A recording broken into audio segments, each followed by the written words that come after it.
All right, Stacie, thanks for spending time. So last year I was here, and you had a really veteran team, and that team really took you really far. This year, not many older people coming back. You got a lot of newcomers.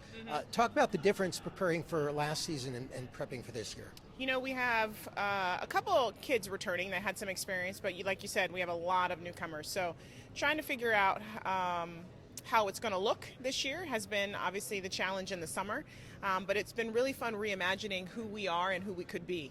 So looking forward to seeing a new brand of, I think, Aztec basketball as far as us trying to play with a little bit more pace, playing with more space on the floor, shooting more threes. That's been the goal. We've been excited about our numbers offensively. They've been raising over the last couple years, and last year was a record-setting year as far as the offense goes for us, but I'm not happy with that. I want to continue to improve and see if we can put some more numbers on that side of the And some newcomers coming in, Division II Player of the Year. Talk about the transfers and some of the new players coming in and why you think they'll be so successful for you this year. We've got some great pieces, and we've had a lot of opportunity to recruit some highly touted young ladies, but it's all about fit. And we've had a lot of interest of people wanting to come play with us at San Diego State just because of the success that we've had, and I think also the people that we have. Our girls are just our best selling point and our best recruiting point. So a lot of these young women actually came from the Mountain West and wanted to be a part of what we were doing at San Diego State. So like I said, we're still trying to figure it out what we're going to look like. That's what these preseason scrimmages are for before these games really get going. And then we're throwing them to the fire. We're starting with UCLA on November 3rd, and it's going to be a great test for us to kind of see where we are. But we have a chance to be very good. We're very talented, but we're very young. Picked to finish second. I was talking to Nat earlier, and she says last year picked to finish fifth. That bothered her, and now you're getting a little more recognition this year with obviously you're just preseason polls. But does that make a difference for you as far as a coach to see some of that recognition? I love it, and it's a compliment that people are recognizing the hard work that our young girls are putting in. But for me, it really doesn't mean much. I mean, there's a lot of things that can happen between now and the end of March. And I actually, to be honest, I like being the hunter versus the hunted. So we're going to try to keep that same underdog and mentality as we approach each day of practice and games, just making sure that we're not happy with what we did last year, that we're still trying to get better and take it even further. So it ended, you had the triple overtime win, and I was telling them it seemed like either team wanted to win or wanted to lose. It seemed like it would never end. Yeah. And then you went to LSU.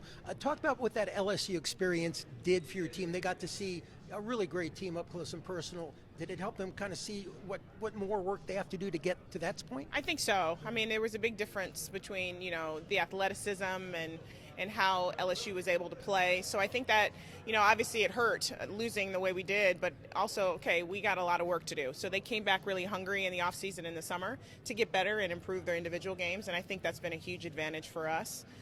Also playing in that environment, I think, was beneficial for us. Like when we go to UCLA, play UCLA at the Honda Center, and then when we step into some of the really amazing arenas here in the Mountain West, when we go to Boise, when we go to New Mexico, when we go to Wyoming, UNLV, they have a home crowd advantage. So we'll be, I think, a little prepared to play in those situations, and hopefully will help us, sneak a win. And you have UCLA, you also have Penn State.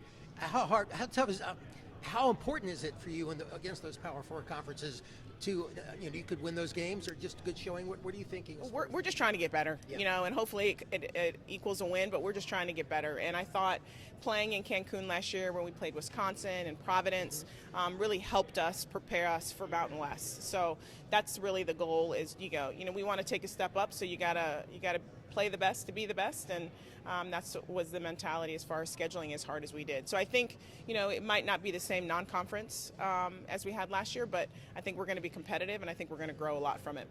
Talk a little bit about those 11 a.m. games where the school kids get to come in and watch you play. That's sort of an original idea. I haven't heard that other schools doing that. How did that come about? And I know you guys did it last year, and you're doing it again this year. What makes that so important? Well, I think I think it's community outreach. I think it's important for the university, not just the basketball program, but the university, to invite these young kids, and these young Aztecs grow up wanting to be enrolled in San Diego State. So I think it's a great bridge between athletics and the academic side, just showing how great San Diego State is. And it's a great environment for our student athletes. It's normally our highest intended games. It's loud. We can kind of create those environments, so they'll get used to playing in front of them. And I think it's a great compliment to our young ladies. They deserve to play in front of a packed house, and I think it's one way that we could do it a couple times a year. Nice for them. Must be nice for them to see the younger kids thinking back where they were at that point and looking ahead to perhaps that's, they could be there too. So that's hopefully something that could do with the kids that go to those games. It's all about the community, and as much as we can bring the San Diego State community together, I think it's great for our program and the university. And how good can this team be this year? You're younger, but you're very talented. We could be very good, but I think there's going to be some peaks and valleys. And I think one of the superpowers we had last year is even when we didn't play well, we were able to find a way to win. So that still is a question mark for me: is how will adversity affect this team because of our lack of experience? But I'm hoping that the talent will override that because we are very talented. So I'm anxious to see how this plays out. All right. Well, good luck to you. Thank you so much. Thank you very much. Of Appreciate course. it.